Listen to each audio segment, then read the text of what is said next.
Welcome to Slice and Die. Yeah. Why not? It's gonna blow her eardrums. Like This that. is perfect. This is the perfect intro. Let's go with this. Come Yeah. on. I'm Yulia, Operations Director. Nice to meet you. I'm Dan, the senior SEO specialist. I didn't know she was serious, but we are serious and we're going to keep on rolling this now. Okay, cool. So in this video, what we wanted to do is discuss how brands can essentially use AI as a shop window, because it is essentially that, right? Yeah. So let's jump straight into it. Let's not waste no time. This is a massive hot topic at the moment. So Dan, are there any strategies that brands can employ to essentially get their products featured more within ChatGPT? Yeah, definitely. I mean, it's one of those things we spoke about before in previous podcasts. Like, structured content is massive now, so you need to be making sure that your product pages, they have specification tables, you have numbered lists, bullet point lists, anything where you can show kind of trust signals. So one mistake that we see quite a lot of people doing is when you've got a product page, the thing you don't want to do is just have 50% of the page just be all the reviews you have. However, you do need to show those reviews in the site code. So one way you can do this is you can put accordions or carousels. It will basically compress all of the reviews into one little box, but you can expand it and all of the reviews are still there. Still there on the page, right? Yeah, exactly. So AI is looking really mainly for, can we trust this brand? Do people think this brand is good? And what evidence do we have to kind of confirm that?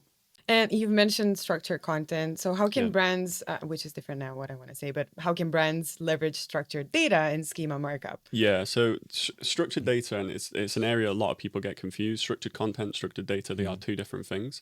The structured data for product pages in particular, there's a few that you want to utilize and make sure that it's set up correctly. So you've got product, review, how-to, FAQs. All four of those, you can actually get better visibility in Google through rich snippets if you have that set up correctly. While AI itself can't actually read the structured data, well, it can't yet anyway, it can definitely read the rich snippets, and they quote the rich snippets constantly. So if you do have a product page, not only do you need a lot of structured content, but you also need the structured data to back up that structured content and get you shown all over Google. We love structure, don't we? We do. Yeah. We really love structure. Yeah. Awesome. So going back to type of content, right? Like, what type of content would you say is performing the best? And no assumptions, just what we do internally at ClickSlice to get the best results. We've actually got a lot of data on this now, actually. It's because it's building as well. And there's like clear patterns that are emerging without giving too much away, because obviously, there is a secret sauce here that we have. We know that comparison type content works really well, and something that we have internally called LTC content massively outperforms your standard SEO content that you have. If you're just starting out and you're trying to figure out what it is that you need to be building content around, Perplexity, which is one of the main like AI engines that are out there at the moment, they still show what's known as the query fan out. So if you search a particular term like what's the best office chair for back pain, you'll actually see that Perplexity doesn't search for that. It searches for 10 different things and then summarizes the data or aggregates the data. So if you're trying to build content around office chairs for back pain, you need to be ranking content for all of those queries. And that, I would say, if you're just starting out, start there. Like that gives you everything you need to know. Obviously, how well you execute on that is a different story, but that's where you start. That's why you start with us. Yeah, and if you have a good SEO agency that's building you topical authority or topical relevance, you should be in a pretty good position versus most other agencies or business, I should say. Amazing. So a lot of the brands we work with are lots of reviews, UGC content, right? Can that be leveraged as well? Yes, so much. It's so different. I mean, reviews anyways are super important, that's for sure. And they do also help with your rankings for traditional SEO.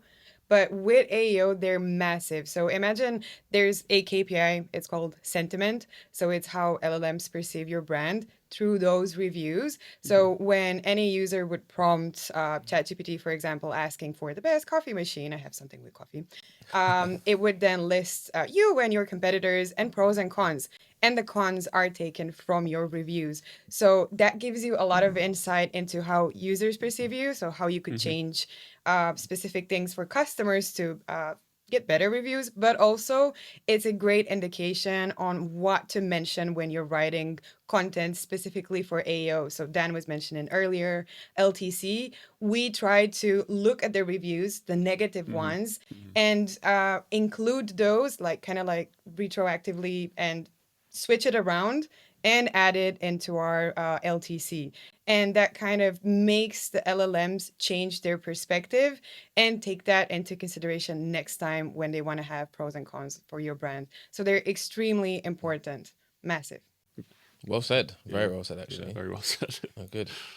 So obviously we talked a lot about how we do things, but I'm sure everyone's interested in knowing if there are e-commerce brands that are already performing here and seeing results. So do you know any of those brands? Yes, we actually own one of them. So, giving you a random example, a large brand out there that has 100 people in the marketing department and spends billions of dollars on marketing. We acquired a brand a year ago, actually, last year, October, called Kiab, Knit in the Box. It's a mystery knitting subscription service. We run our same AO service on this brand for the last 3-4 months, I think, about 12 weeks, and we're absolutely dominating all of AI search. And I'll look at my screen now just to read off all the terms so you guys can check this at home if you don't believe me. If you go onto ChatGPT and search for what are the top knitting surprise boxes available, can I buy a mystery knitting project box, you'll see Knit in a Box ranks #1. And we're getting a lot more traffic from this now, which is great. And this is the main reason why we acquired this brand. We're not just trying to be an e-commerce SEO agency.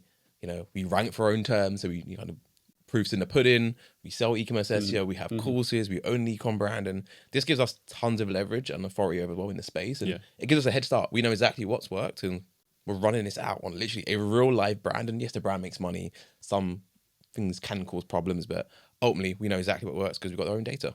Yeah, and that's the perfect place to start to then move it on to clients' campaigns. And I think another thing that clients are always curious about is how does optimizing for AO differ from optimizing for traditional SEO?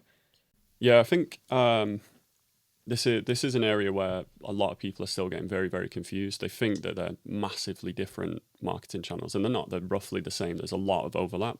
There's definitely distinctions. It's something we mentioned before, mentioned a lot, and we're probably going to keep mentioning it until people kind of catch on. But AI is focused more initially on building your brand, building kind of signals about your brand and how it relates to other brands. And there's a big nugget in that if you know what you're looking for. It's all about that relationship between you and the other brands. And so one way that you really build that data up is, are you putting structured content inside your product pages to show the difference between your products and competitor products? Yeah, and content's a big part of it because in reality, when we take on a brand for AEO, we're producing LTC content, which we don't really do for traditional SEO campaigns. So it definitely is some differences between AEO and traditional SEO, but there is still a lot of overlap, right? Yeah, it's like 80% overlap, I'd say, at this point. Yeah, 100%. And a lot of our clients we work with, when we started doing the AEO audit for them, a lot of them had pretty strong AEO visibility already, right?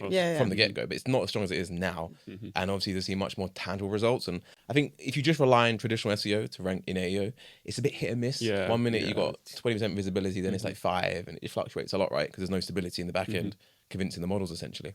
So we talked about relevancy earlier, we're having the content, convincing the models, right? What about brand authority? Like, how important is that in AEO? Massive for your visibility score, which means you get recommended, but also for your citation share, which means you're getting cited as a source. So imagine a user searches for what should I pack when traveling to Ibiza? I don't know. And you have a travel guide blog, for example.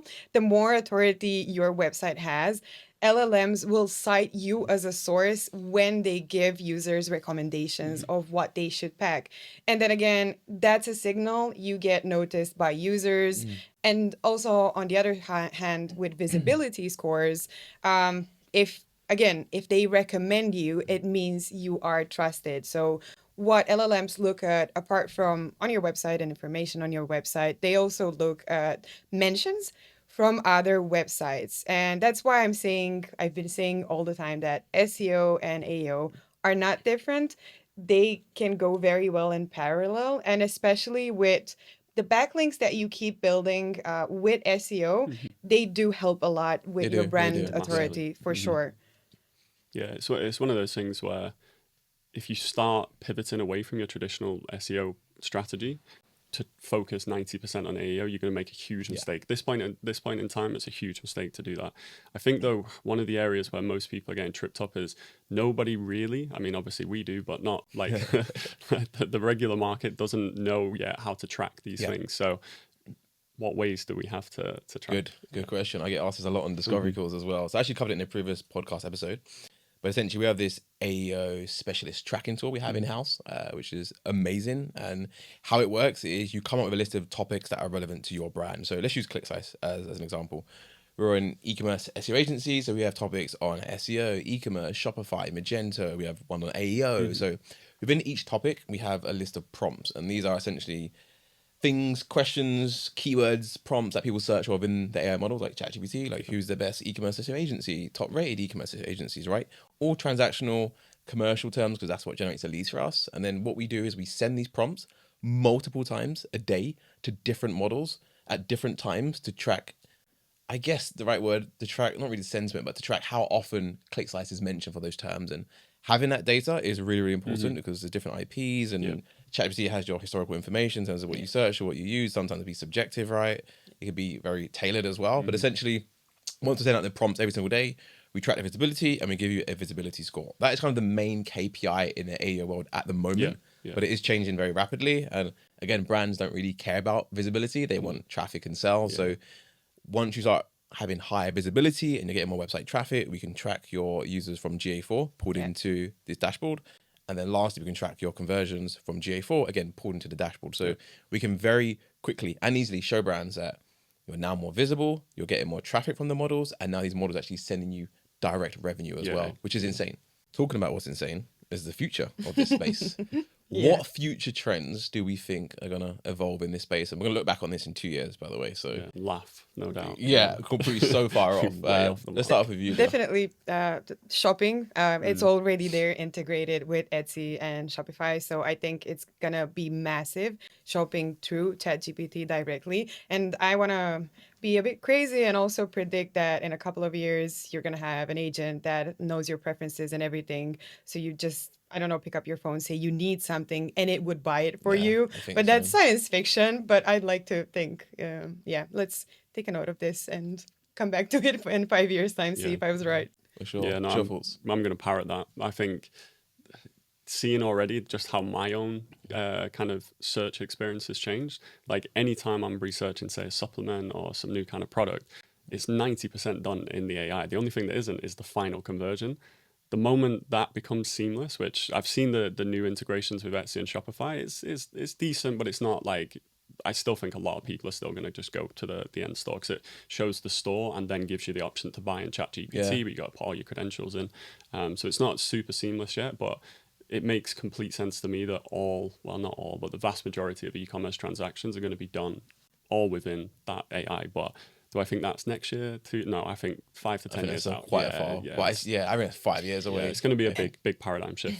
And with the trends that I'm seeing now, there's a split between people that are jumping on board and then people that are disregarding and trying to be completely not using AI. So you might have a switch of a majority of users actively still using all the other platforms that they use so far, just to not encourage this trend or this shift in the market. And especially because you're always going to have the people that love doing research. So my boyfriend, whatever he wants to buy, I don't know, a gadget, he checks so many Reddit threads, YouTube videos, Google websites, reviews, and every time. And it's a passion he has. It's his experience. He doesn't want to get rid of.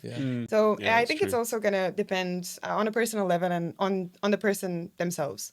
But I agree. Absolutely. I agree. No, perfect. Nice. Okay, let's wrap up this episode. Thank you all for watching. Stay tuned again. Another one coming in 2 weeks' time. See ya. Bye. Bye.